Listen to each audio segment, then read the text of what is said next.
E aí pessoal, tudo bem? Vamos falar rapidinho, né? Fazer aquele resumão sobre replicação, transcrição, tradução. Então vamos dar uma pinceladinha na matéria. Claro, não vou a fundo aqui, vou elencar os elementos chaves, os elementos principais. Bem, antes de tudo, você precisa saber que replicação seria a mesma coisa que duplicação, autoduplicação, está relacionada à duplicação do material genético, o DNA. O DNA que pode promover a expressão dos seus genes ou também pode estar relacionado à hereditariedade. Em ambos os casos, a gente está relacionando o DNA agora com o processo de replicação ou duplicação, autoduplicação, como eu falei, né, a gente vai duplicar o material genético, vai duplicar o DNA. Na hora de formação de duas células diferentes, cada uma vai conter a mesma quantidade de DNA da célula-mãe. E como ocorre isso? Na verdade, eu vou ter o DNA, que é uma fita dupla, e antiparalela, na verdade, seria mais ou menos assim, né? E ela vai o quê? Ela vai abrir. Quando abrir, eu vou formar um outro DNA aqui, um outro DNA aqui, uma outra fita, não é isso? E aí o que acontece? Bem, na hora da separação, as duas células filhas vão ter cada uma metade do material genético da célula-mãe. Então isso é importante a gente saber, tá? É importante a gente saber que essa replicação ela é semi-conservativa, justamente por conta do que eu acabei de falar. Então, como se dá esse processo de replicação? Eu tenho uma enzima chamada DNA-gerase ou topoisomerase, que ela vai desenrolar o DNA. O DNA ela é em dupla hélice, né? Então vai desenrolar o DNA, tá? Eu vou ter uma enzima que é a DNA-helicase, que vai, cortar o que a gente chama de pontes de hidrogênio, né? Que permitem que essas duas fitas fiquem mais unidas, ok? E aí ela vai abrir. Quando ela abrir, eu tenho a atuação de uma enzima muito importante, que é a DNA polimerase. Eu diria até que é a enzima mais importante desse processo de replicação. Por quê? Porque é ela que vai sintetizar uma outra fita de DNA aqui, uma outra fita de DNA aqui. Outra coisa que você precisa saber é que, como as fitas são antiparalelas, então eu tenho um lado que é 5' um lado que é 3'. E o sentido da vida é sempre 5', 3'. Então o que acontece nesse caso? Vamos supor que a minha mão é 3', meu cotovelo é 5'.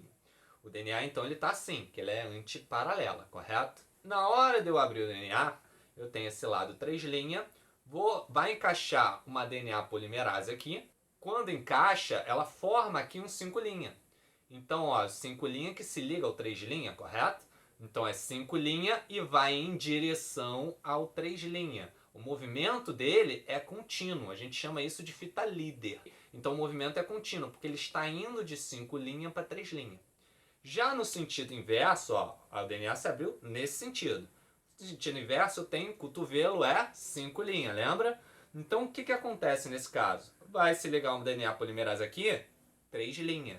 Mas eu não tenho como ir 3' para 5'. Então ele faz o que? Caminhos inversos. Então ele vai mais para cá, para esse lado, que é esse lado aqui, próximo da mãozinha, que é o 3', na mãozinha, né? Então ele forma aqui o 5', 3'. Vai, abriu mais um pouco, 5', 3'. Abriu mais um pouco, 5', 3', 5', 3'. Então você vai vendo que ele não é contínuo, ele é descontínuo. A gente chama de fita tardia. Ele vai formar fragmentos. Esses fragmentos têm um nome, bem famoso por sinal, os fragmentos de Okazaki. E eles vão ser ligados e tal pela DNA ligase, tá? Para depois formar a fita bonitinha. Então você tem que lembrar que há diferenças na hora da replicação. Vamos agora para a transcrição. O que é a transcrição?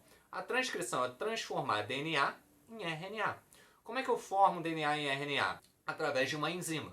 Essa enzima vai se ligar num sítio, tá? E dali vai formar um RNA. Que enzima é essa? A RNA polimerase. A RNA polimerase vai formar um RNA, que pode ser de 3 tipos. RNA transportador, mensageiro e ribossomal.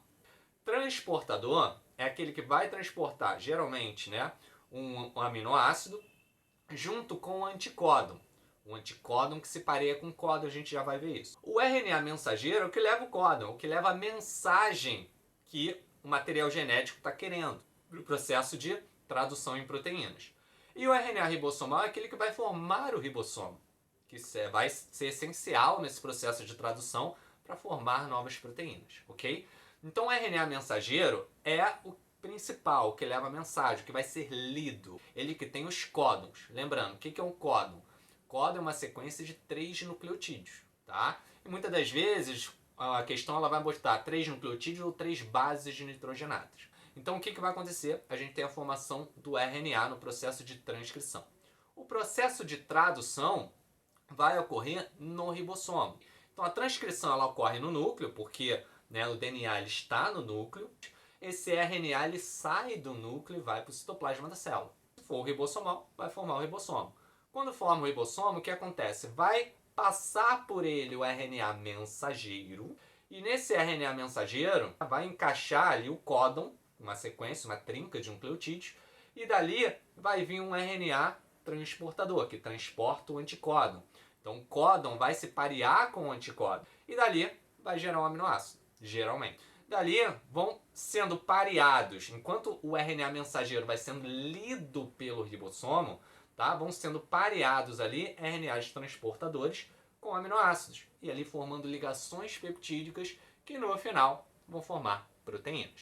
Uma coisa importante da gente saber é que existem códons de iniciação e códons de stop, de parada, de término. Os códons start de iniciação é o A ao G. O códon de término é o que? O GA, o AG, o AA. Então é o GA, o AG e o AA.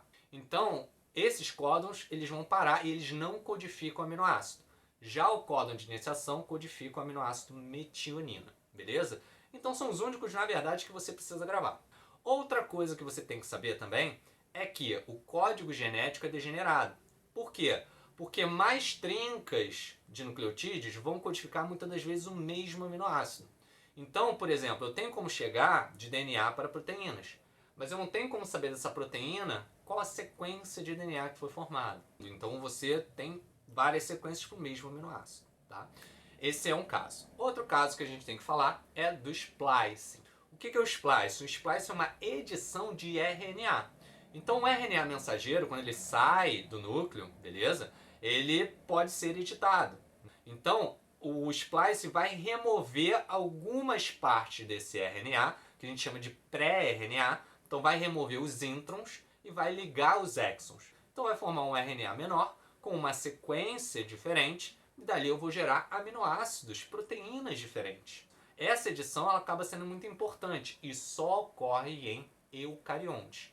Procarionte não tem esse processo de edição de RNA, não tem splice. Beleza, pessoal? Mais uma vez, só dando uma pincelada aí para vocês. Espero ter ajudado. Dá aquela curtida, compartilha com um amigo, comenta aqui embaixo se você gostou, se isso foi útil para você, e eu vejo vocês no próximo vídeo. Tchau, tchau.